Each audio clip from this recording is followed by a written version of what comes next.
me so. 14, 13, 12, 11, 10, 9, 8, 7, 6, 5, 4, 3, 2, 1, 0.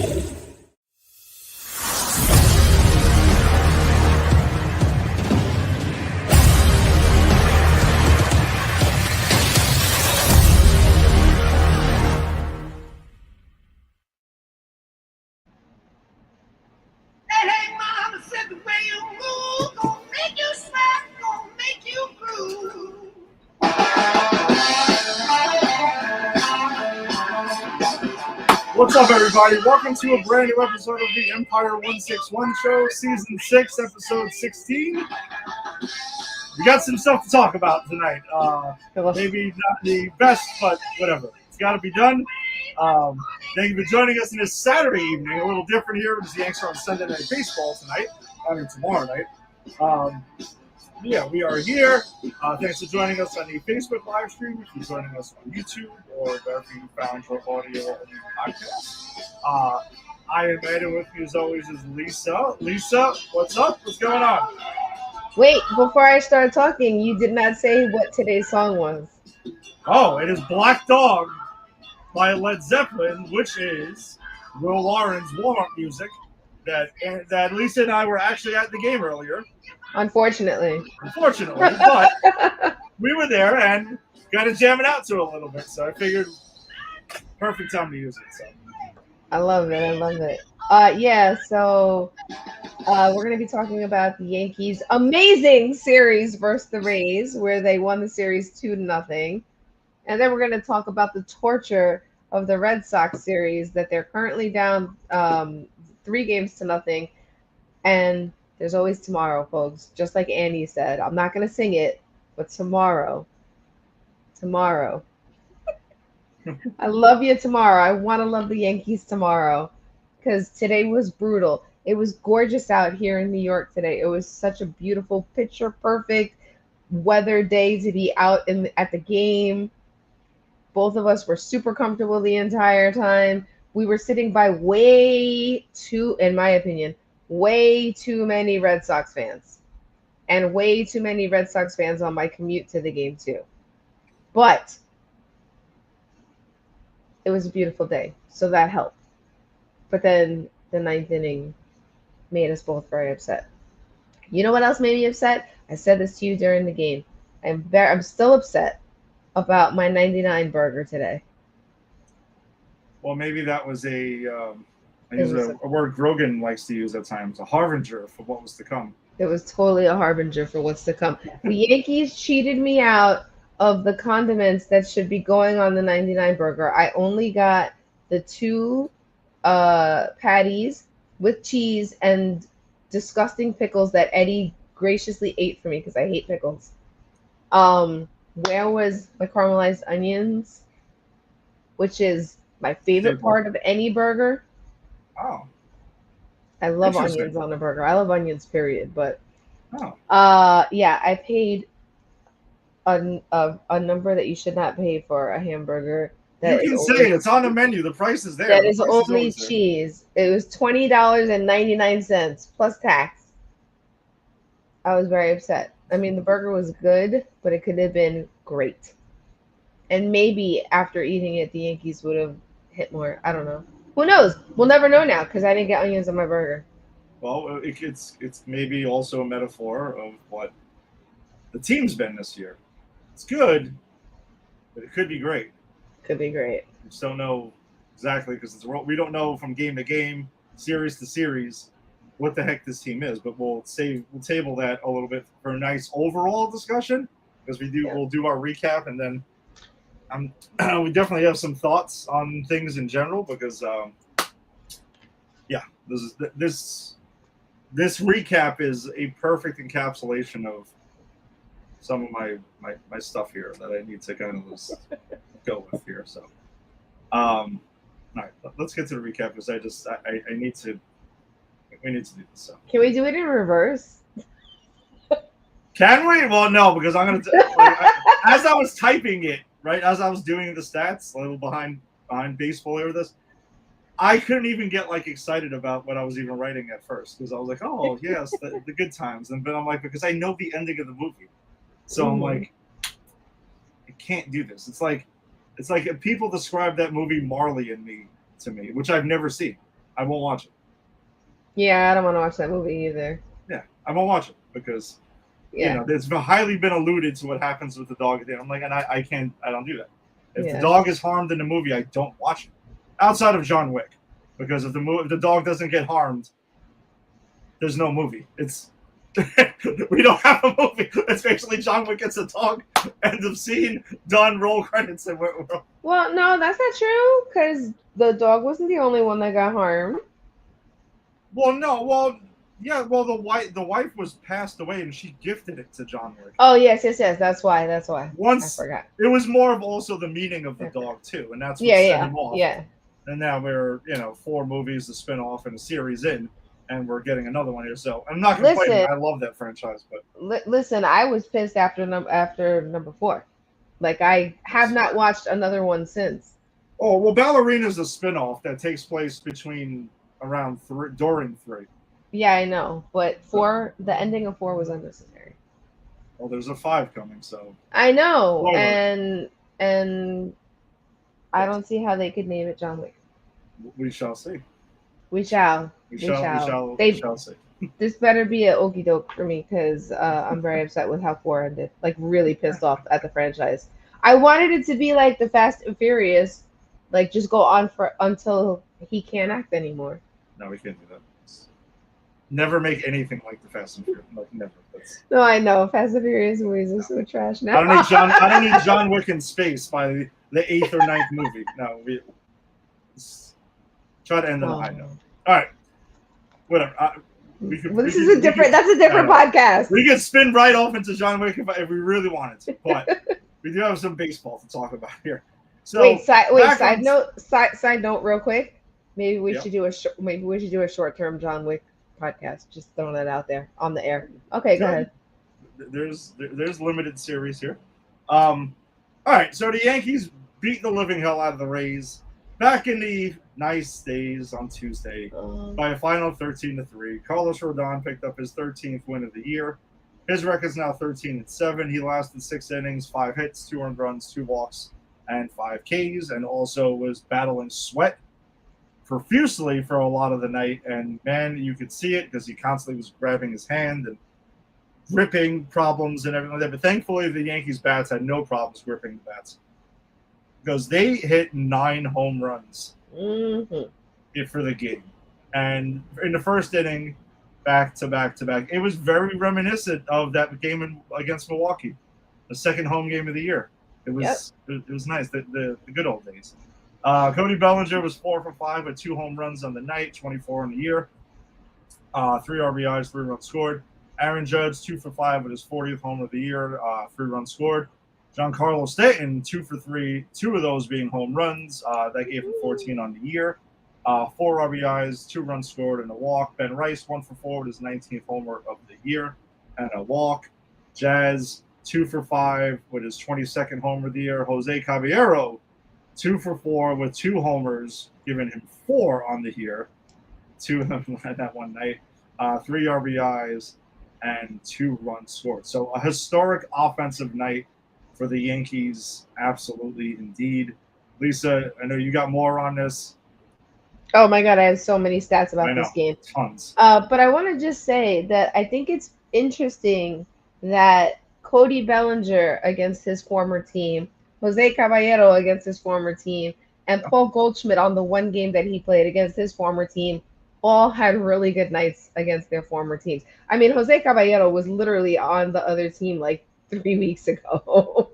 Yeah, there's definitely a motivation factor. Like anyone who tells you otherwise, like, you know, I think on any level, like if you play against a team that you used to play with, there's always a little, not that you're necessarily mad at them, but there's a little extra motivation to kind of like, hey, remember me, like, you know, you can go ahead and like give them a little, you know, a little taste of like, hey, this is what you don't have anymore, type of thing. I think it's just like a natural type thing. There's a little. Yeah, but he also doesn't need to be mad because he leveled up. Oh, he absolutely did. That's what I'm saying. But you know what I mean, though. Like, not that he dislikes them because they were even saying during the broadcast. Like, he went out to dinner with a bunch of them the night before. But once it's game time, it's game time. Like, that's it. Now you're the enemy. Now that's it. At least that's how it should be for most of the time. Because there's some times where that kind of slips away. Mm-hmm. I don't know. Like when I say the Yankees, like, and I get it's like I'm not gonna go like get off my lawn shit, but there's times where if you're facing a rival or you're going ahead and like I see them playing the Red Sox or the Astros, like I don't want to see Volpe or Jazz talking to Jose Altuve at second base. Ew. Nobody should though. talk to him. I know, but it happens though, and it's again, and I get it. I'm not aloof to the fact that these guys are, some of them are friends outside of the game or whatnot. Yeah, some of them grew up in the minors together, or they even went to the same high school or college or whatever. Yeah, play against each other on traveling teams or in the minors and yada yada. But I don't know. We still want to. I mean, we have friends on other teams. We have acquaintances on other teams. So we do, but like there's even like I mentioned I was texting with our friend Derek, who plays with us sometimes, and then on weeknights we play against him usually, like with Murph Guide and like Rockstars. He knows that when we're playing against him, I don't even talk to him until after the game. Like I'll give him a quick nod or whatever, hello, but like we're not having a conversation until the game's over. Okay. Because those games get heated a little bit. I'm not gonna lie. Like they're usually like really competitive, good games, and it's not even like I dislike you. It's just kind of like we can go to the bar afterwards and grab beer and wings and fine, and we can laugh it up, and we've done it before. But during the game, like there's a known thing where we get a kick out of it. Where it's just like, all right, for this next hour and 15 minutes or so, no, I want to beat your brains. So. All right, what do we got here? Because I'm curious to know. Like there was a zillion stats that came out of the Tuesday game. I was trying to screenshot as many as I could, but I don't even know if I got them all. Well, here's what I have. So when Aaron Judge hit his 40th home run in the first inning, he joined a very elite group of Yankees, Babe Ruth, Lou Gehrig, and Mickey Mantle, as the only Yankees with four or more 40-plus home run seasons. It's a tongue twister to say that. Babe Ruth had 11 of them. Beast. Dude, that's why he is the absolute GOAT for me still. It doesn't matter. That's insane. Lou Gehrig had 5, Mickey Mantle had 4, and now Aaron Judge has 4 seasons of that. So kudos to him. This is another one of those onlys that seems to be happening with him and the Yankees. So here's another only. The Yankees have hit back-to-back-to-back home runs 3 times in a season for the first time in franchise history, which is crazy when there were always like duos, right? So back-to-back-to-back is what makes it unique. Yeah. But we've been fortunate enough to see that 3 times this season. So far. And then this is a cool one. This was the 3rd time that 3 former MVPs went back-to-back since 1931. And I saw a really cool picture that I'm sure you saw too. You might have, I don't remember if you posted it on our Facebook page. I know I posted it on our Instagram page. The 3 of them in the All-Star game when they were younger. And then the picture of them at the game that night too. So that's that stat. And then Cody Bellinger, Giancarlo Stanton, and Jose Caballero are the second trio in Yankee history to hit multiple home runs in a game. Do you know who the other 3 were? I almost said it. Say trio. I'm gonna say Mantle, Berra. Not Berra. Okay, Maris. Mm-hmm. Trying to think of that era, like early 60s, I think in late 50s. So I know this name, but it's not like for me, I will say, It's not like a major popular name.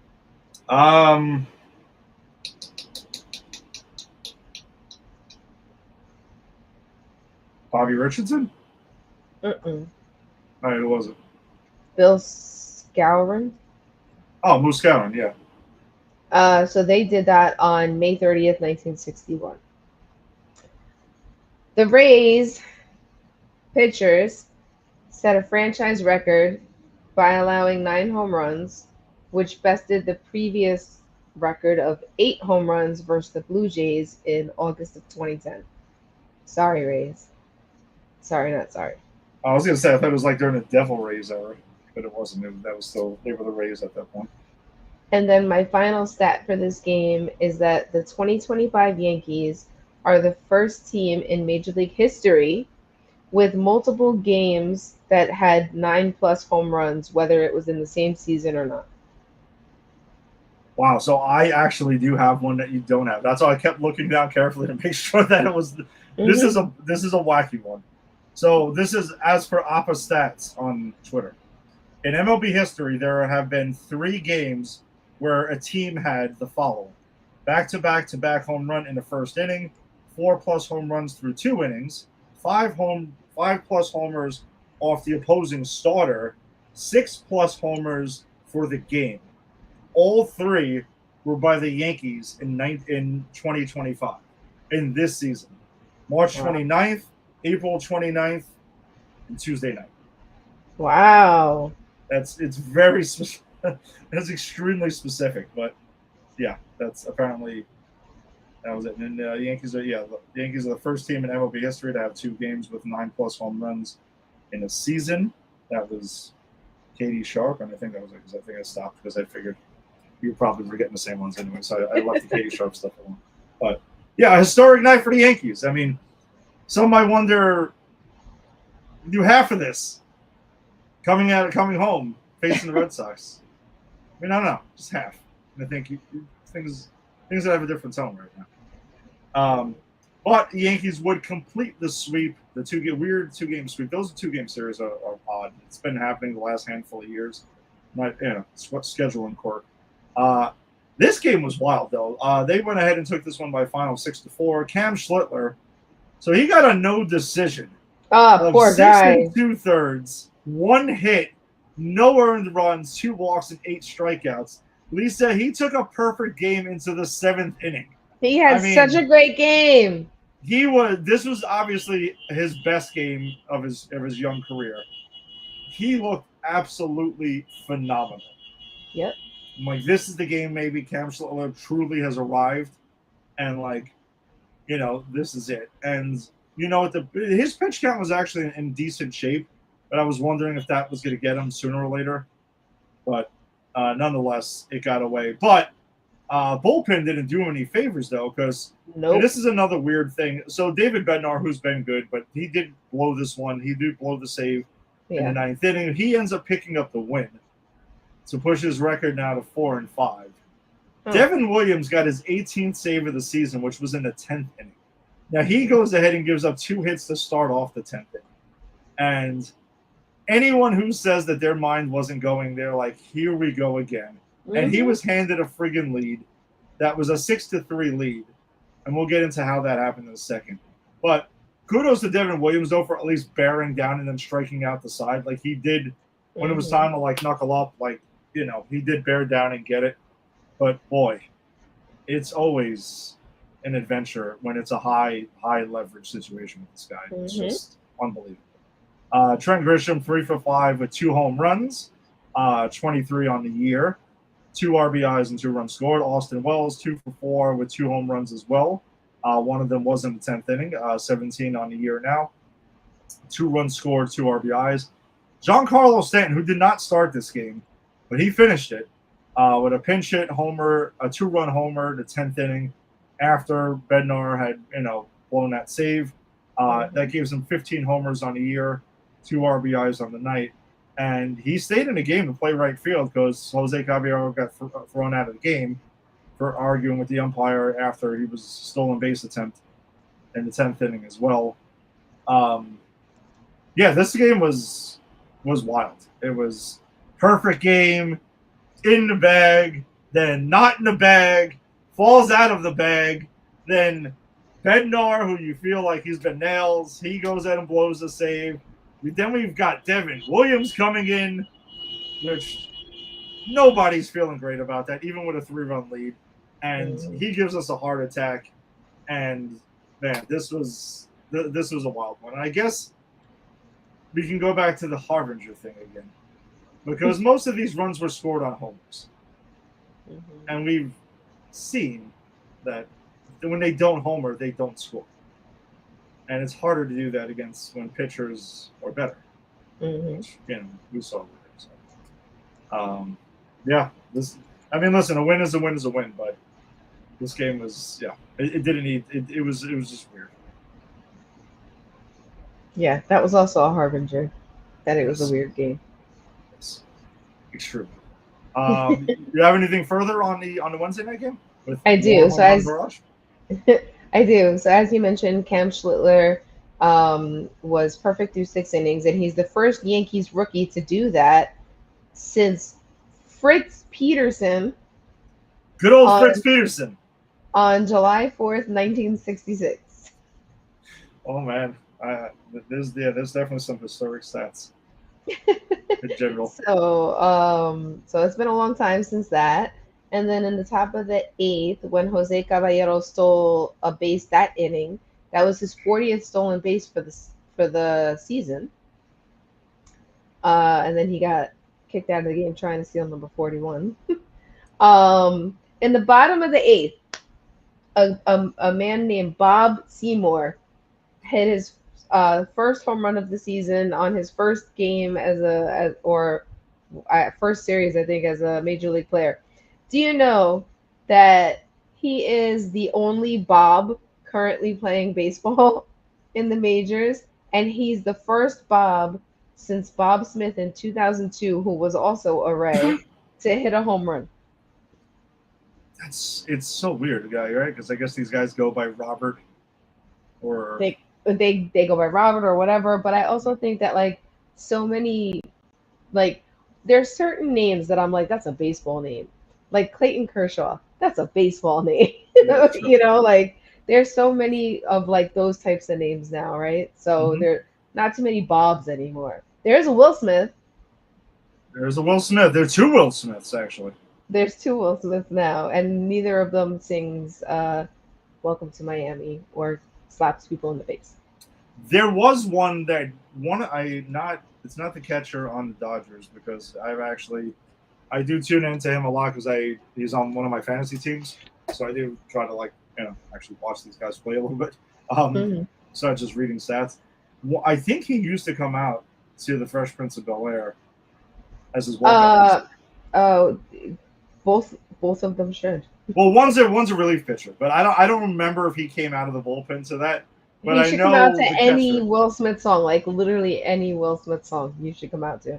Yeah, no, there's just like Jose Siri, when he starts to play, when his first walk up, it should be like, "Hey Siri," and then whatever that noise is. I don't know. I'm not an Apple user, but anyway, my 2 other stats. My boyfriend, John Carlos Stanton, has been 4 for 5 in his last 7 pinch hit appearances. He's had 2 home runs, a double, a single, and 2 walks in those pinch hit appearances. And before that, wasn't he known to be horrendous as a pinch hitter? Yeah. A lot of guys who are usually everyday players, they're usually traditionally not. Because it is an art form. There is a skill. Absolutely. To being, to keep yourself mentally prepared and sharp and everything like that for that random appearance.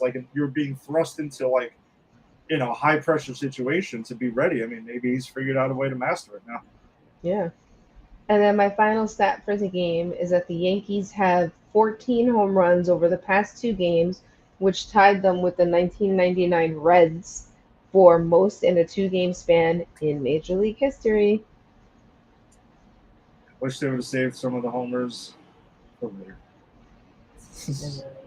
I know. If it only worked like that, right? Hey, listen, instead of 9 home runs on Tuesday night, we'll bag 4 of them, 5 of them, and we'll we'll just keep it. We'll use what we need, and then we'll save some for later in the week. But, Yep. Fortunately, it's not how it works. But the Yanks would come home on Thursday night, which was Seinfeld night at Yankee Stadium. But yada yada yada. Unfortunately, the Yankees lost 6-3 to the Red Sox. Luis Heel. This game was absolutely atrocious, to be completely honest. Yes, Luis Heel, no decision. Five innings, 5 hits, 1 earned run, 5 walks, and 3 Ks, and 1 error. So many walks. Ben Rice 2 for 3 with his 20th home run of the season and a walk and a triple, so he brought it. Jazz was 2 for 4 with an RBI and a run scored. Goldie 2 for 4 with an RBI. But the Yankees defense committed 4 errors, 3 in 1 inning. In the first inning, no? Wasn't it? It was the second. Second. I know it was early. Yeah, it was the second inning, which they're lucky they got away with only 1 run. All of that led to 1 run. And I'm like, oh, all right, well, that's out of their system. They'll go ahead and maybe, pick it up from here because you're fortunate. But when you have 9 walks as a pitching staff and commit 4 errors, and you have more errors than runs scored, guess what? There's an excellent chance you're going to lose. Like, an excellent chance. I would love to know if the Yankees would have came back, maybe we would have had a stat on that when was the last time a team committed 4 or more errors than runs scored and actually won the game. I wonder if that's even ever happened. But it was a really ugly night for the Yankees, honestly. It seriously was. And this was a Red Sox team that came in scuffling. The Yanks riding high on an undefeated road trip. But, now they're facing a team that is in the wild card hunt, not even like a top team, just a playoff team. And, the ugly Yankees showed up again. And that's the concerning thing right there. But again, we'll table that for after today's game because it got a lot uglier, unfortunately. You have anything further on this one? Because I do have a all-timer stat from Katie Sharp for this one. I do have 2 stats, but I also want to say not only was it Seinfeld night, it was your wife and my dear friend's birthday. It was my wife's birthday. I've said happy belated, Angie, because we still celebrate. Yes, there are some people who have birthday months, weeks, years. I don't know. Sometimes it just doesn't go. Maybe it just goes on to the next birthday. I don't know. Who knows? There's maybe a mid-birthday, mid-year. I don't know. A little old-fashioned where I'm like, hey, I got my day, and maybe one other day if it lands on like a weird day. Like if your birthday's on a Wednesday. My birthday's on a Wednesday this year. It's it's right. It's a Wednesday. Lisa, I haven't given you any grief about that. If it's on a Wednesday. I know. But it doesn't matter if it's on a Saturday. Like I celebrate the same amount of days as Hispanic Heritage Month because I am Latina and my birthday falls within the Hispanic Heritage Month. Therefore, my birthday is from September 15th to October 15th every year. I only get one day. I get a day. That's what you choose, Eddie. You choose that. I choose to celebrate my life for an entire month. That's so cute. Oh my gosh, that's adorable. Yes, this is definitely probably one of my favorites that they've ever done because for those who might not be unaware, Seinfeld's my favorite show of all time. So the fact that the Yankees have done 2 Seinfeld nights now, it definitely warms my heart. Of course, I did notice that both were against the Red Sox and they've lost both of these games. So that has to stop. Maybe next year, Seinfeld night against the White Sox or something like that. Maybe something else. Maybe just do something like that. You're going to pack the Yankees. You're going to pack the house against the Red Sox anyway. You don't need a Seinfeld night to do this. I just wonder the timing of that. Like, is there something I'm missing here or not? Was every episode where he worked with the Yankees about playing the Red Sox? No, not at all. One of the most famous ones is they were playing Houston because Houston was in the National League at that time. And they were setting up this thing, and it was this whole thing about like George picking up the way that people in Houston talk. And you're like, you bastards are coming down here, and you're going to go ahead and do this. Like, they were just kind of like giving each other shit. And then he ends up saying it around this woman who has a kid who was technically considered like, you know, I guess it's like an old school thing. Like, no one says that anymore. Like, it's a bastard or whatever. He's like, you bastard. And she's like, who told him that? Like, the child, like, about that? Is there, you know, like, their stuff's always super connected. And like, George just looks like a total asshole, but he's just like, I have no idea what he was talking about. Yeah, it was great. It's such a phenomenal show. Like, the jokes there still land to this day, and that's how, like, that speaks volumes about that show. Like, the comedy is timeless. But It was a yeah. good show. Oh, let me say my two stats. So in the bottom of the second, when Ben Rice hit his solo home run, which was his 20th, that made it the Yankees' 20th straight run, scored off of a home run, tying them with 4 other clubs, which they did not name in my stat, for the most consecutive runs via home run since 1961. That's a lot of that's a lot of runs scored from home runs. When you're doing that and you're also scoring in other ways, then it's phenomenal. It's phenomenal. Then it's great. But if when that's it's the only only home way, runs, that's a problem. Yeah. Then it's so, you know, to be fair, because I did say a couple stats about the Rays, here's a stat about the Red Sox that I do not love. The Red Sox are 21-12 in their last 33 games versus the Yankees since the start of 2023, and they went 7-3-0 in series over that span. And in those series, it was a 4-1-0 record on the road at Yankee Stadium. Yeah, Yanks got to start making them uncomfortable in the stadium because they're way too comfortable right now in the stadium. You said you had an old school stat? Yeah, so from Katie Sharp, before tonight, being Thursday night, the last time the Yankees committed 4+ errors and walked 9+ batters in a 9-inning game at home, she wrote it in all caps, was May 11th, 1912. Oh! Wow. Yeah, that's an all. So yeah, it was all-time shenanigans that the Yankees had on Thursday night. So that was, well, we thought it was, and then. Well, I mean, it was historic shenanigans because at least today they didn't commit 4 errors. I mean, even though it looked like they tried to in that 9th inning, but and then not officially scored errors. No. So last night the Yanks were just completely shut out by the Red Sox by a final of 1-0. Max Fried, who did need, I mean, I felt like he really needed a good start because we talked about it last week. He's been on a bit of a rough streak since the All-Star break. But he answered the bell. It was some base runners, but he solved it. He gets a no decision, 6 innings, 4 hits, no earned runs, 3 walks, 7 strikeouts, and a battle with a squirrel that was on the field for. You took my favorite thing to talk about. He battled the squirrel. I can say that much. Mark Leiter Jr., though, he came in and got the loss. His record's now 5-7.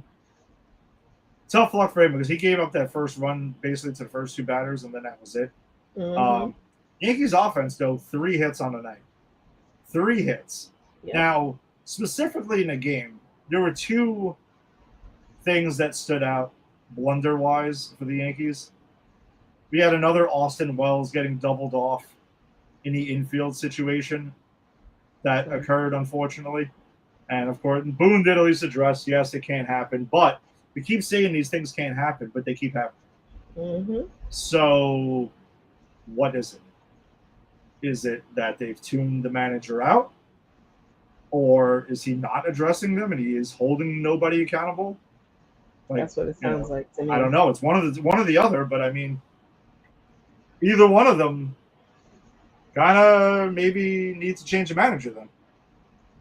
Is where I'm just saying, like, if it's one or the other, if it's one of those 2, which to me leads me to believe that it's one of the 2. I mean, there you go. Like, It's just kind of there. But in ninth inning, it'll never go on a box score. But Lisa, I told you about. We were talking about this at the game earlier. Anyone who's played baseball or softball or in little league or any level will know that the Red Sox get a leadoff double to start the ninth inning, and then a ground ball is hit to Volpe, and the runner goes off the bag and then tries to retreat and then goes to retreat. He actually throws the ball to Jazz, who he's lucky was even covering second base at this point, to be completely honest.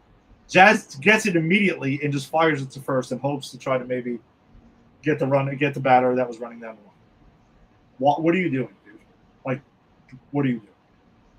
Just what is that? I mean, he made a nice play later on with the infield was drawn in to throw Duran out, trying to score from third.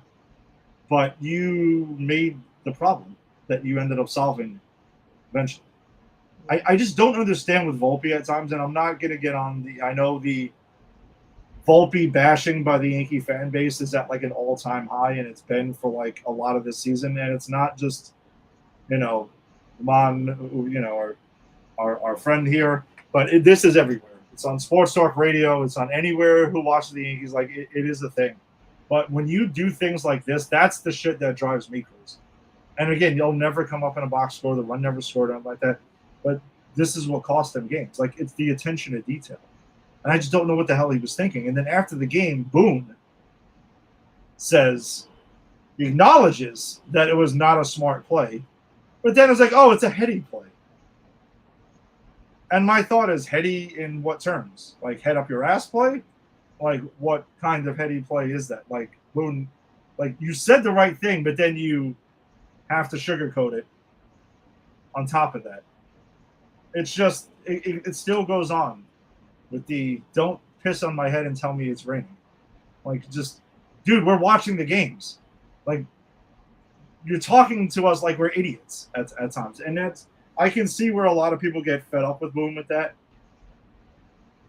Besides his clearing of the throat, besides the and besides the, we're in a good place, or it's right in front of us, and all the other stuff. Like, I don't care about it. I'm going to be honest. I don't really care any about that. It's fun to joke about, but it's like, it's this shit that personally irks me. Is that when you're just trying, like, it's to an embarrassing level now. Like, it's okay to say somebody fucked up. You can say it. It's okay. It's constructive criticism. We all know he did. Yeah. But that's you see what I'm saying? Like, but don't acknowledge it and then walk it back, like, in the next sentence. Come on. What do we, I don't know. Again, you're talking to us like we don't know what we're talking about. Like we're not watching the games. It's, I don't know. It's mad. No, it's a frustrating game because this was the biggest series This was the biggest series of the season coming into the series, right? This was it, and they have not answered the bell at all so far, at all, and it's disheartening to be completely honest. Yes. You have anything further on this? Was there any wild insanity that besides the squirrel? I could talk about the squirrel for the next 10 minutes because that was the highlight of my day. Was seeing that replay, and there was like an outro to commercials where they just showed the squirrel running in slow motion like it was National Geographic, and I was like, what is going on right now? But I mean, the fact that it almost ran up the batter's leg and he didn't even notice, that was like, I was like, how do you not notice that, dude? Like, you were at home, you were right in your home plate. Squirrels don't usually hang out over there. And the squirrel, that was a brave squirrel. Like that's probably the same squirrel that's been in the stadium many times before. It's probably that same squirrel. Maybe. I mean, we've seen eagles, we've seen hawks over the years. We've also seen a bag. Yeah, it's true. That was one of my favorite games. The other stat that I have, other than the delight. Oh, we saw a cat. We saw a cat. It was a cat. It was definitely a cat. Yeah, it was definitely a cat. The stat I have though is that Brian Bello is the first Red Sox pitcher with 7+ scoreless innings pitched and 3 or fewer hits allowed in consecutive games versus the Yankees. It's not a good stat for us, but it is impressive. And he It's not spells what his you name want. extremely phonetically. Yes, it is actually. Extremely. Actually, it's more like Brian, but whatever. Right. Yeah. I'll take it. Let's get this one out of the way really quickly. So earlier today, the Yankees basically got their asses handed to them. I'm not gonna. See, Boone. I'm not gonna sugarcoat it. But I final 12-1. See, you can actually do that, Aaron Boone. You just did it. You can even just say it. You don't even have to use the word, asses. You got their butts handed to us. He actually, I do listen to the post game when I'm driving home from games, win or loss. There was a time where I used to not listen to the lost ones and I would just listen to music. But like, I kind of want to hear it a little bit now. I want to hear, because Susan Waldman, by the way, she gets fired up, man. She gets pissed. She does. She's like all the time. Mad. Like she's so disgusted. Yeah, which is good though, because like again, as fans, some of us like, you just want to hear the frustration level of other people that are closer to know that maybe like we're in this together, I guess, a little bit. Like I don't need the bloodthirsty like red meat that some fans want. Like you need to like throw players under the bus shit. Like I don't need that, but just don't, if you're not going to acknowledge certain things, that's fine to the media, but like don't acknowledge it and then walk it back. Like definitely don't walk it back. That doesn't look good. Just say it. Well, Will Warren had absolutely nothing today. He had a loss. He got the loss. His record's now 7-6. He only lasted 4 innings, 7 hits, 5 earned runs, 3 walks, and 3 Ks. The lone bright spot for the Yankees offense really was the Stanton home run, which was the 16th of the year. He was 1 for 4. Cody Bellinger and Amar Rosario both had 2 hits. Nice to see that, though, too. But, I mean, that was it. Aaron Judge had a hit. He had a double. So there was the double, and there was the Judge double and the Stanton home run, which were the only extra base hits of the game. And that's another thing I can tell you. There's a good chance you're probably not going to get 2 extra base hits of 9 innings. Definitely not. But yeah, this game, the 9th inning, is where it was 5-1 going into the 9th. And as much as Garrett Crochet totally shut the Yankees down, like we were talking about at the game, like when you have a starting pitcher who's that on, you just want them to get to the bullpen and just take your chances with anybody else. Yep. And it got drastically worse. Paul Blackburn, who was the sacrificial lamb of the, basically here, he mopped up for like 70-something pitches over the last couple innings. He was the one getting smacked around eventually. Besides Volpe had an error. Yankees defense was atrocious in the 9th. Like it got real ugly, real fast. And with Fernando Cruz being ready to be activated off the IL in the next day or two, take a wild guess who is not going to be here. And that's the roster spot. It's going to be Paul Blackburn. Will probably be gone. Maybe DFA'd or sent down. I don't even know if he's got options left. You could tell basically, I was like, all right, we literally picked you up just in case something like this happened. A mop-up room. And at least it was ugly. Like it was terrible. Yeah, we stood our ground. At the end of the game, a lot of people left. We stood it. A lot of Red Sox stuff, yada yada. Especially the kid a couple of seats down. Oh my god, that kid was so annoying. And then the kid next to me who kept, as I told you, was telling his date, girlfriend, whatever, every little thing about the game, and she looked like she could care less. I would have liked to have known more about that situation. Like, was it a day date? Did they go on? Did she, is this her first game? Has she never seen baseball in her entire life? I would like to know more about that situation. It was his first Yankee game in the stadium. Was it really? Was it his? Yeah, because he said that when they sat down and we spoke very, very briefly, he was like, "Oh, this is my first time here." Okay. Yeah, but God, he was doing the play-by-play of the game. I wanted to be like, "Sir, I do not need like a third play-by-play person. Thank you very much. I'm watching the game. Shut up." But whatever. He had a fun time because he was rooting for the Red Sox. Yep. Unfortunately, that was a lot of what was happening earlier today and this 3-game series so far. I mean, it's been a lot of it. It's and in the post game too, Judge had some interesting comments too, because like one of the reporters was pressing him about when is he going to come in, when is he going to be ready to play the field again, and he was like, "Well, you got to talk to the trainers." Nope. And the guy was like, "Well, the trainers aren't made available." He goes, "Well, I guess it's going to be hard for you to ask them then, isn't it?" Like, wow. But I'm going to be honest. I like what he did there. Yeah, I like that though, because at least. And again, I don't question whether Judge needs fire or not, nothing like that. But like, I kind of want to see them. And Stanton sounded like he was pretty pissed off too. And this was probably rock bottom for the year. I'm going to be completely honest. And there's been a couple of times where I feel like there's been rock bottom, but like this is pretty bad. All the goodwill, all the momentum, the Yankees are turning it around. Maybe they got some get right games and they won most of them.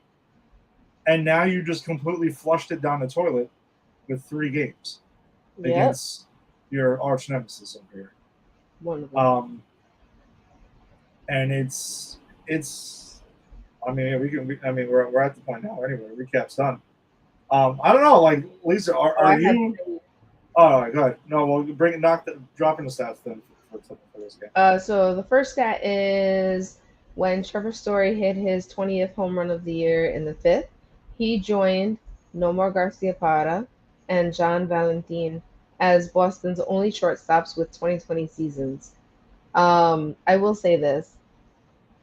I was a big fan of Nomar Garciaparra. I just liked the way he played. Okay. And he did that in 1997, and John Valentin did it in 1995. I also like that him and Derek Jeter were friends. Like they clearly respected each other and got along with one another. You don't like Jeter's other friend? No, I don't. I can't stand that person so much. And if anybody does not know that, go watch like season 2 and 3 of our podcast, because I talk about him every time his name comes up. In the bottom of the 7th. So I didn't know this during the game because they're not going to post it up on the Yankees Jumbotron. But Garrett Crochet reached his 500th career strikeout.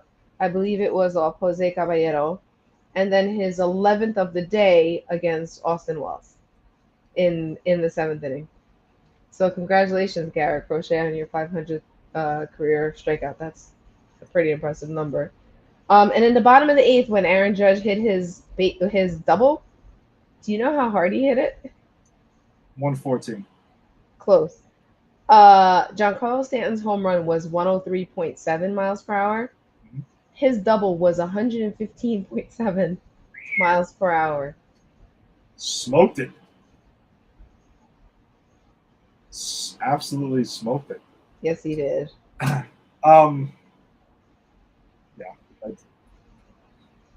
Yeah, I don't know. I really, again, I don't know. I mean, I'm hoping this is rock bottom. Like, this is it. Like, it's gotta be. I felt like we don't have many weeks left. No, there's not. There's a little over a month left. It's literally weeks. It's weeks now, which is also sad, but it's weeks.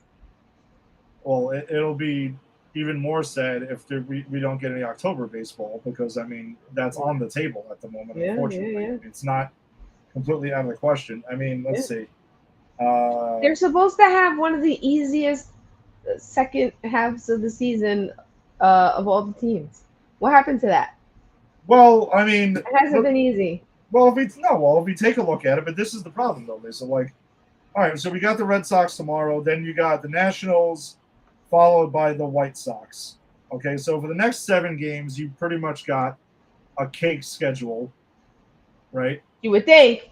You would think, but I mean, I wouldn't be shocked if they reeled off 5 out of 7 or 6 out of 7, and that's fine. And I'm not saying that that's a bad thing, because if the better teams will beat the bad teams, you're not saying that you're not supposed to. Mm-hmm. But you can't just completely forget how to play baseball when you run into the good teams or the decent teams. I'll even say, like, you can't do that. You can't, and I mean, yes, you need to take care of business. Like, starting tomorrow night, how about snapping your 8-game losing streak against the Red Sox? Mm-hmm. Get a win. Don't get swept in a 4-game series. Which going into it was like, all right, you need to take 3 out of 4. worst case scenario split. We're past both of those, obviously. And now it's like, don't get swept. And I feel like we're in this scenario too many times lately against good teams. Mm-hmm. Just are. And it's you can't do that. Because even if they do get to October, like, all the bad teams are gone. Yeah. So you're not going to go far. No, you're not getting out of the wild card round or the division series if you do come back to win the division here. So we'll see. But then they got Houston. Bless you. And then they got Toronto, and they got Detroit. So they got the Red Sox. So you have 4 straight series that are against playoff teams, or playoff caliber teams. We'll see, who's there and not at that point. But yes, then after that, you have the cupcake final. You have Minnesota again, which we know how that usually goes. Then you have Baltimore. Then you have the White Sox again, and then you have Baltimore to end the season. But yeah, mostly they do have an easy schedule, but you do have that 4 straight series that you can't just win 1 out of 3 against Houston, and then 1 out of 3 against Toronto, and then 1 out of 3 against Detroit. You can't do that. You're going to bury yourself. Like, something's got to change. I know on the fan earlier, there was this the host over there was like, actually like somewhat suggesting that, like, I mean, he did admit that it wasn't going to happen, but like, yeah, you're going to really fire Boone, like, now. You're not doing that now.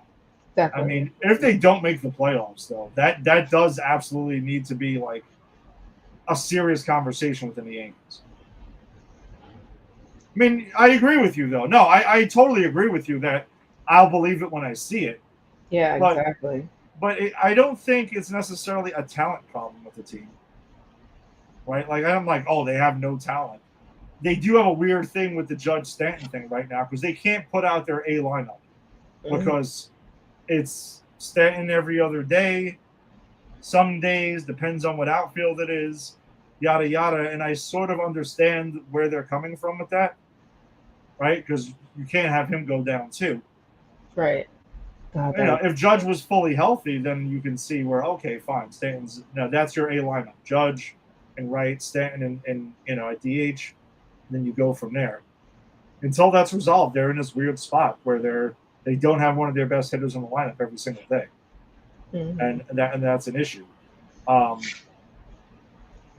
Volpe is, I mean, he went right back into a slump again, and I know Boone talked earlier about possibly giving him another day off in the air. You should give Caballero some starts at short. I'm not saying to bench Volpe outright, but let him know that, like, again, it's there needs to be accountability. You haven't you haven't done anything to earn the right to play every day automatically. No, but it seems like it. Yeah, it does. It does seem like it. So, and Caballero's been one of our best hitters since they picked him up. Yep. So he should be in a lineup every day somewhere. Yep. Yeah, I don't know. It's just it is concerning though that they. I don't know. They're in a stretch right now, and it just seems like at times like this folding against good teams. It's wild because then the errors come back. Everything comes back again. Now watch when they play the Nationals, they'll sweep them. They'll look like juggernauts again. And then you're just like, all right, well, do this to a good team or come close to it. So it'll be interesting, though, tomorrow night how they come out on Sunday Night Baseball because you got to do something. You can't have another – you can't get swept at home by the Red Sox. You can't. All right. I guess we do have some awards for the week to get to here. Top of the heap hitter of the week. Lisa, what do you got? I know there's been some slim pickings here, but no. For the second week in a row, I'm going with my man. Staying faithful. Okay.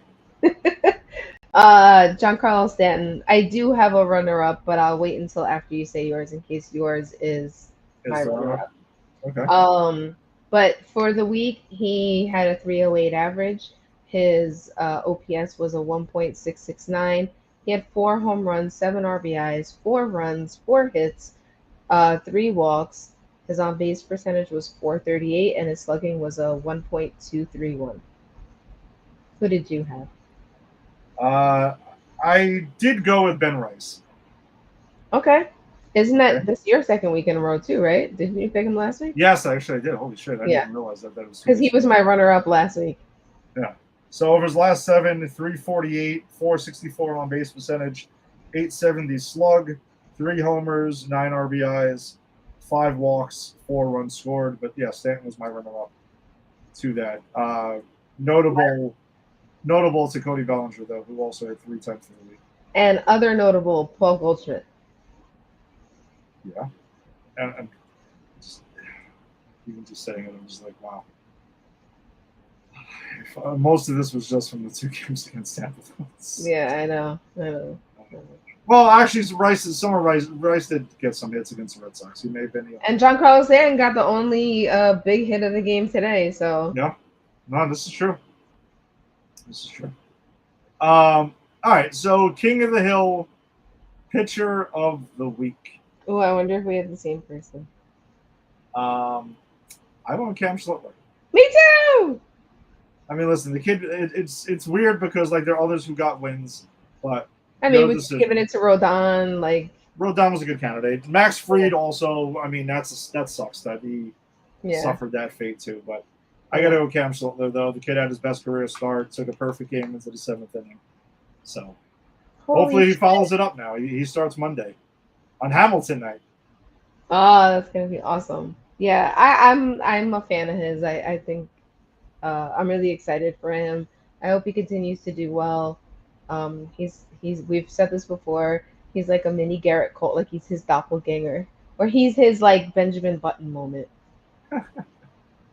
I think he looks great, and he looks really confident up there and strong, and I just hope he keeps going. So it's awesome. Yeah, I mean, Warren was looking good for a while. He's had 2 starts, recently, not so great.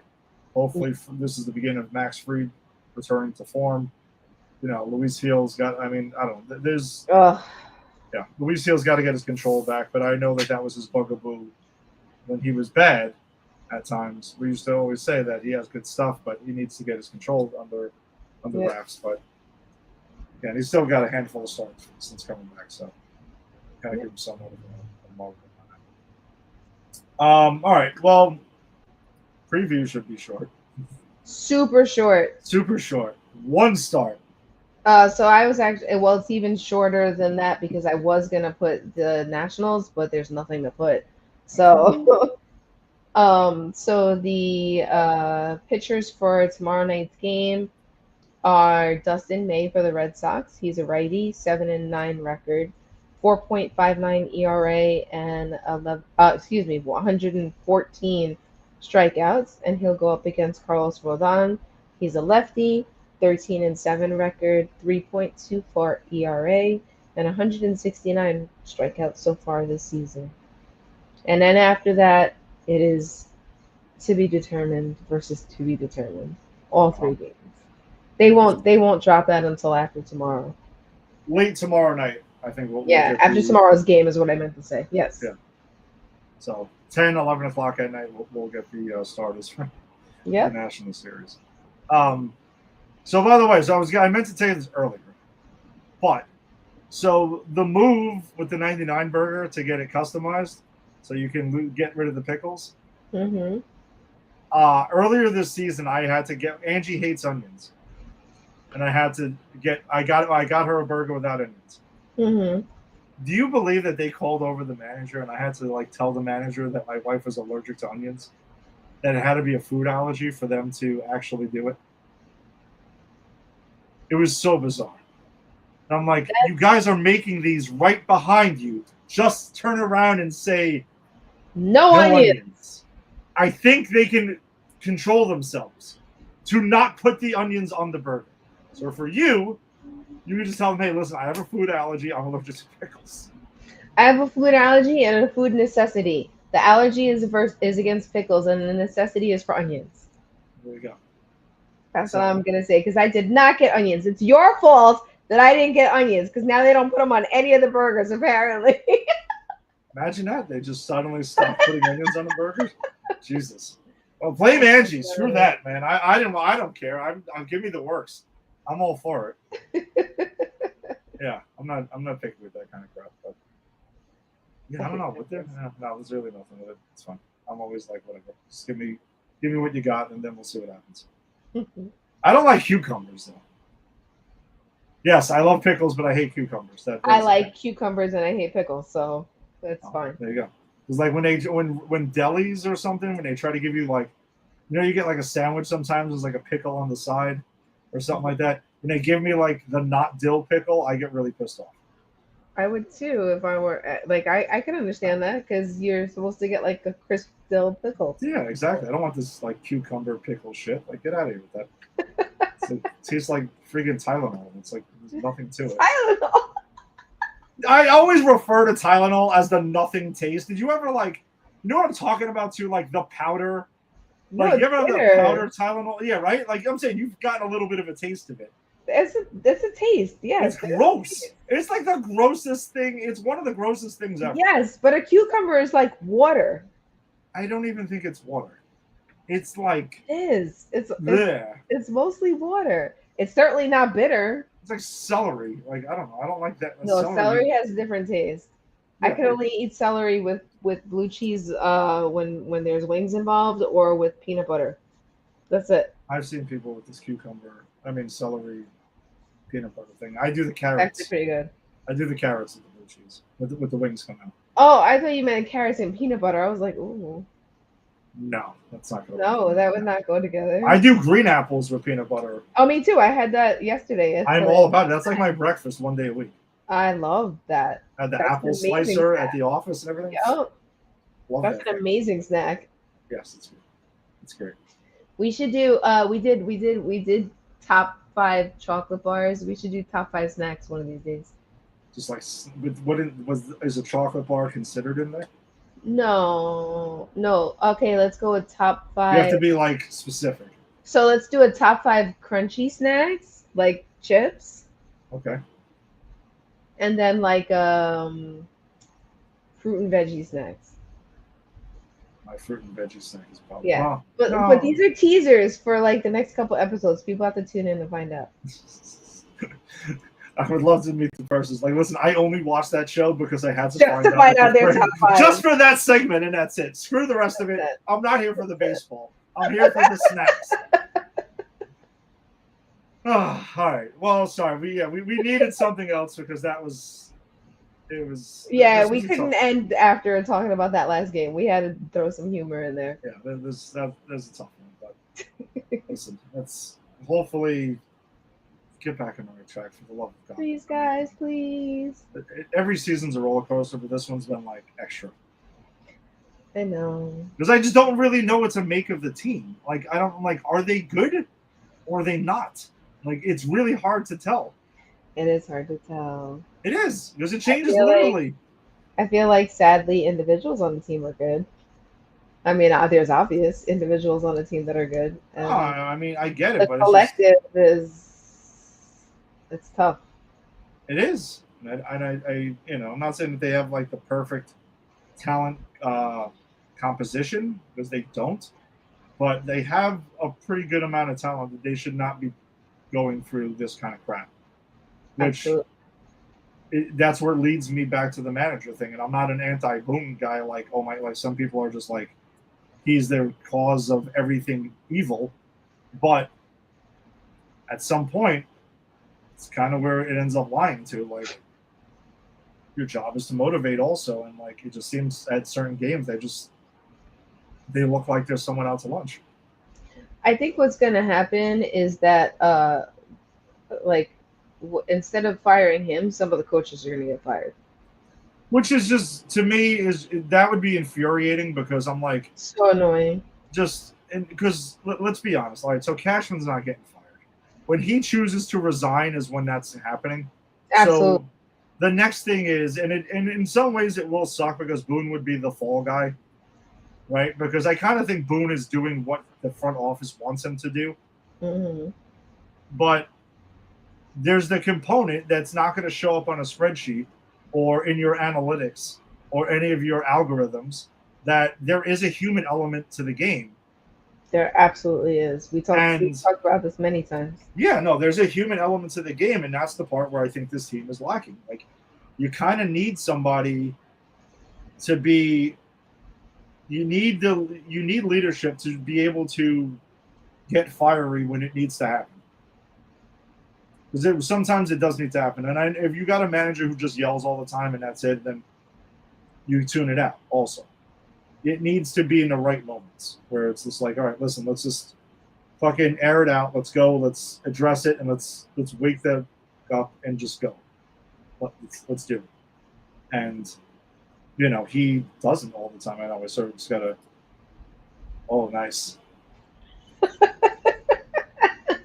Kevin Walter getting in with Kelvin Walter. Sorry. Hey, Lisa, I'm watching from Houston, Texas. You can blame the terrible play of the Yankees on Ed and D. I told them that the boss would never have allowed this foolishness, and they shut me down. Well, they shut you down because, again, Kelvin, did you watch the Yankees in the 80s? Did you watch the Yankees in the early 2000s? I mean, they weren't winning then, and especially in the 80s, they weren't winning. They weren't even sniffing the playoffs. So the whole if George was here crap, no, I'm not buying it. It's not. George didn't win every year. That's called revisionist history, if that's what we're going with here. Because there's the good, the bad, and the ugly with George. I'm not going to go ahead and dissect that all over again, but you can look it up.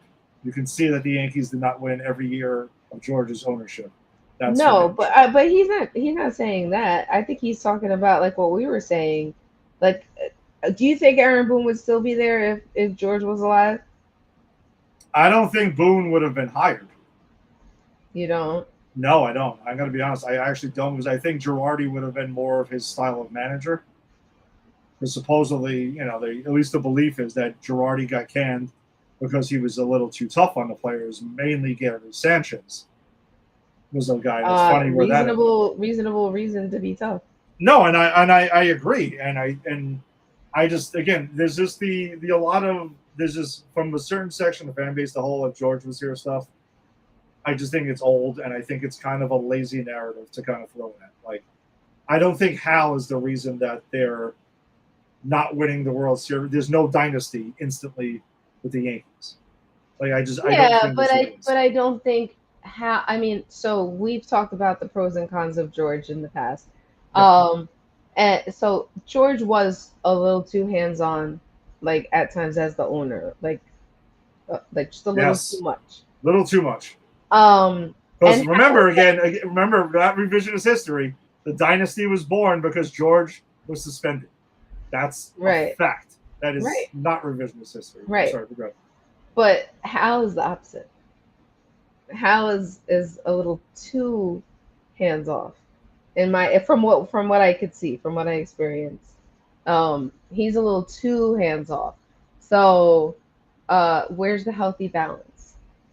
Well, I think there can be a healthy balance. I'm not going to disagree with that part, and I never disagreed with that.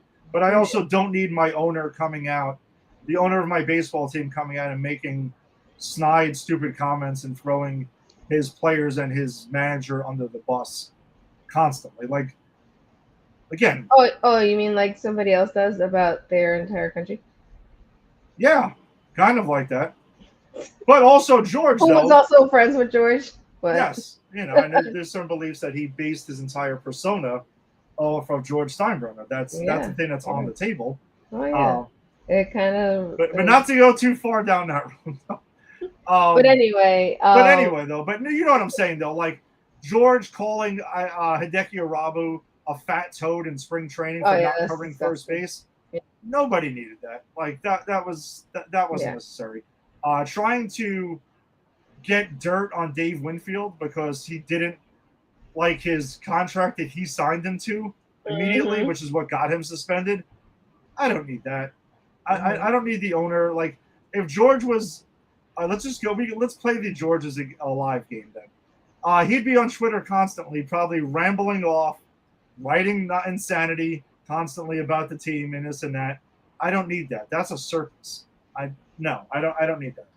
I really, really don't. But what Hal's thing is, Hal hires Cashman to run the baseball organization. Like, Hal fully is admitted that he's not like a baseball savant or anything like that, which is fine. But then, yeah, you do need to. Are these questions coming up? Like, hey, spending $300 million a year on payroll, haven't won a World Series since 2009. We seem to get to the ALCS a lot, but then we get smacked around once we get there, or the World Series last year. So what's up? What are we missing here? Is the analytics department maybe too heavily leaned on? Maybe we bring in a manager who's, and it's just weird too because Boone is a baseball lifer. He seems to fit the category of the guy who we kind of would want, like a baseball guy. You know what I'm saying? Like not a spreadsheet analytics guy.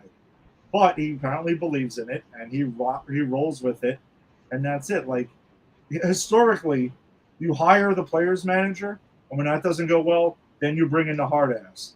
And then when the hard ass doesn't work, then you bring in, like, you just go in a cycle. Yeah, you just shake it up. You know they need who a I shake think up. would be great? And I'm obviously biased because I have said that this is my favorite player of all time, one of my favorite players of all time, Jorge Posada. He's been a name that's been thrown around. Yeah. He was tough on it. I mean, he was like the de facto second captain of the team. Like, he was tough, and he called stuff out. Sorry. He called. You curse. I don't on the show. I don't do it purposely though. No, I know you don't. Yeah. But I try hard not to. I know. He calls stuff out. Like he would hold people accountable, for things, and he's got that that energy that I feel like he would get in people's faces when they deserve it, like Anthony Volpe. God, I would love that so much. I would so love that. I mean, I guarantee you that if the fans had their pick, they would probably have like the core four in here as the coaching staff and stuff like that. Yeah. Or it would just be 90s Yankees and stuff. But I just don't know. No, I think he'd really be good though. Posada would be an interesting choice because usually catchers typically, historically, make really good managers, right? Yeah. He would be an interesting choice if he wanted to do it. But I also do question if Cashman, after, let's just say, and I hope it doesn't happen, but knock it on wood. Let's just say, for an example, the Yankees don't make the playoffs. Mm-hmm. Okay? It would be the second time in the last 3 years that it happens, just coming off a World Series appearance. And they actually did decide to fire Boone. The common belief, and Michael Kay has shared this repeatedly, and a lot of others in the industry seem to share the same belief, that they would just bring in another Boone. And like an analytics guy, another Aaron Boone, like another fully analytics guy who kind of works in collaboration with the front office, and that's a big thing in baseball now. A lot of managers do that. Like, for whatever reason it is, that's where baseball has gone, more or less. And sports in general, there's a lot of with that. In other sports, some are a little old school, but there's still a lot of this.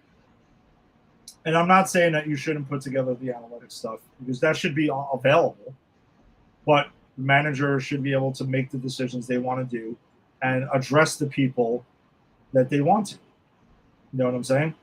Well, and here we go. A comment from Mike Domino. Needs to fire Boone. We won't win anything with him, or we just need someone to stop the analytics BS. All right, so Mike, basically, as literally I was just saying, though, like you can't have a manager who doesn't have statistics available to them for analytics. Like that's never going to happen. If you believe that's happening, there's no baseball team that does that ever, and it's not going to happen ever again. All right, that'll be there, but the manager should still be able to sometimes go with their gut and use a balance of the two, which is what I think you really need to do. And I think that's what Alex Cora does with the Red Sox. And I personally think that's what it is. But like we can still go by your own analytics, but you could also still hold players accountable. You can still do those things. It doesn't mean it has to be exclusive, one or the other. But Posada would be an interesting choice if that was the case. I still am like highly vouching for Willie Randolph because he has experience also. I'm just saying he would be my choice. He's never gotten the opportunity again. What about Don Mattingly? That's your guy. Mattingly's complicated. I'll admit it. As a manager, it would be complicated. Obviously, I would be ecstatic to have him back with the Yankees and managing the team. He's my all-time favorite player, and everything else. But when he managed the Dodgers, and that was a while ago now. Okay, so maybe he's learned some stuff since then. He wasn't a great manager for the Dodgers. Like, we're being completely honest. He wasn't. He did manage the Marlins to the 2020 playoffs, which was an expanded playoffs. And so he gets kudos for that. But I just don't know. And I think it would be wild if somebody like Don Mattingly returned to be the manager of the Yankees, because if it doesn't go well, you know what I mean? Like, I would wonder how that would end up going. Because like Boone was a Yankees playoff hero at one point, and you hardly ever hear about that anymore. Like, it's almost forgotten, his home run against the Red Sox in Game 7 of the 03 ALCS. One of the all-time Yankee playoff moments. Barely even gets mentioned anymore because of what has happened as the manager. So that's the reason why I'm a little nervous about Mattingly coming back to manage. And again, don't get me wrong, if it happened, I would be ecstatic, but I would be like, man, please let this go right. Because it would be the ultimate perfect ending for him to come back as the manager and finally win a World Series. Like, man, that would be unbelievable. Yeah. Like, it really would be a dream come true for me, even personally, and for him to do that. Because it sucks. Like, they made the World Series. Many people, yeah. No, I know, yeah, like a lot. And he got called up the year after they went ahead and made the World Series in 81, and they won in 96 right after he retired. So there is always that. And if someone thinks that Mattingly is the reason they did it during that time, let's revert back to George again for that part. That's why I'm nervous about Mattingly coming back to be the manager. Would I love it? Yes. But I would be I don't want his legacy as a Yankee to be tarnished by something like that. But yes, if he did come back and it worked out well and he won the World Series, then it's a storybook situation. So yeah, there is risk and reward to it. But Willie Randolph is a good choice too, though. I really like him a lot. He got a raw deal by the Mets. Like, that was really messed up the way he definitely did. He did, and he's never gotten a second chance. I know, which is so crazy. It would be great. I mean, man, you want to know something now? Just thinking about it and just saying it. If they both came back as like a bench coach and a manager or something like that, and we're together, that'd be amazing.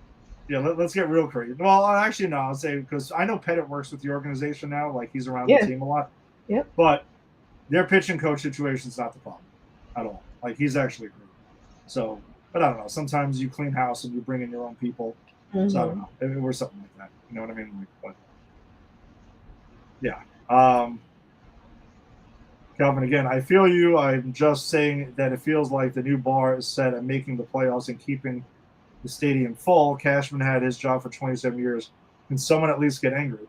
I mean, if you want, Calvin, if you want angry, you can go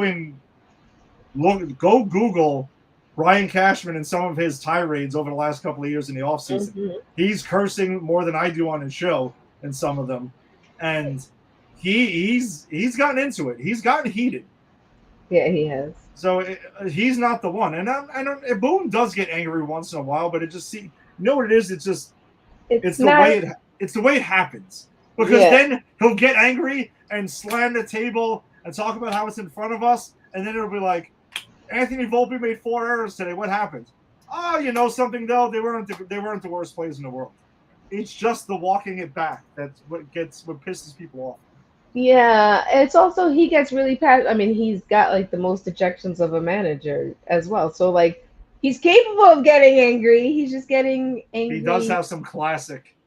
He has some classic shit when he's got Savages in the box. Let's not forget that. When he retires or whatever, or when he stops being the Yankees manager, I need somebody to put together a reel for him of like all his ejections as the Yankees manager. Because that would be hilarious. Stevie Buckner, and he did the whole thing. And oh my god, that one was great. That was hilarious. When he got down in a catching position in the crouch, and he was so that's the thing with Boone. The fire is there. I think it's just fire's 100% there. There are people who just want it differently. Yeah, you know what I mean. Like that's what it is. It's just they want it differently. Yeah. It's complicated, but I also think that again, I don't fully blame Boone for everything because I do think he's doing what the front office wants him to do. Okay, but it's the account. Like, do they tell him that you're not allowed to hold players accountable? You must speak glowingly about every single player all the time. That's why I think he does his clearing of the throat and the and everything like that, because I think he's choosing his words extremely carefully. Mm-hmm. Because I think if he did go off on some tirade like that, or he did throw a player under the bus, he would. That's what might get him fired, actually. Probably. So it's complicated. It's not just as easy as firing Boone. I really just don't think it is. And Cashman ain't getting fired, so you just something. There needs to be some like self-reflection and a collaborative effort to decide. We need to, find a balance here. We can't just do it one way or the other. I think that's probably the answer there. So your vote would be Posada. What do you like Willie Randolph thing? I know we kind of like chatted about it now, so either one of them. I that would be really hard for me to, because Willie Randolph is like high up there on my list of favorite Yankees too. Like I just really like him a lot. Mm-hmm. Ford is my favorite, and I really think that he would be like that good balance of the knowledge, the fire. I think he's the type of person that would be like, screw analytics right now. I know what to do. I've been in this situation, like, yeah, I don't know. I think he would, because Willie, I find Willie to be like a more level-headed person. So, yeah. But I could see him also getting worked up when it needs to happen. Of course, I can see that too. But I think that he would more likely be like, whereas Jorge would be like in your face in the moment. So, I don't know. I mean, they have a relationship though, because Willie was the bench coach here. Yeah. When Jorge played. Yeah. Oh, sorry, the bench coach, the third base coach. Third base coach. Yeah. There was. I don't know. It would be very interesting, but I think if the only way I see any of this happening at all is if they don't make the playoffs, and I do not want them to not make the playoffs just to see change. Right. That's not it. You got to make the postseason and take your chances then. But following up on Kelvin's thing though is, I don't know. I don't want to say that I think their goal is just to make the playoffs. And listen, the Yankees are going to draw. They've been drawing for as long as they're anywhat competitive, the Yankees are going to draw. It's just the way it is. It's been for a while. I don't think that's a problem. But yeah, to get to the next level again, there needs to be some balance, and there is some roster construction also. There is. It's not a perfect roster, and maybe you continue to tinker with it in the offseason. But I think that as currently constituted, this is absolutely a playoff team. But something has to happen. Like you need something to flip the switch. Hopefully, maybe getting completely embarrassed by the Red Sox today, and maybe that's what it is. I don't know. Maybe we get a report tomorrow that there was a players only meeting, or something. I don't know, something. I just don't know what the answer is. I'm going to be completely honest with all of that. Mm-hmm. So, all right. Well, I think that it was so tempting to go with the other reasons that I'm not going to say. No. I'm going to keep it positive today. I'm going to go with it. We're going to end on the right note. We're going to end on avoiding the sweep tomorrow night. and then taking care of business against the Nationals and White Sox like we need to. And then maybe we get some momentum again going into the tough series. Thanks for joining us. As always, if you joined us on the Facebook live stream, be sure to check out the Empire 161 Show Facebook group where we drop daily lineups and highlights and all the other stuff that doesn't make the show. So you can check us out there. Check out Pop Culture Pros and popculturepros.com because that's who we are presented by. You can also catch us on Instagram at Empire 161 Show. Lisa manages that page. I manage the Facebook page. So you get a little follow both. You get both sides of it. And wherever you found your audio-only podcast. Lisa and I, we will be back next week. We'll be talking about the week in Yankees baseball. Hopefully it's a much better one. Please. And let's go Yankees. Yes, and thank you, Kelvin and Mike, for your comments. Yes, appreciate that. Come check us out next week, guys. All right? Let's talk to you then. Peace. Good night.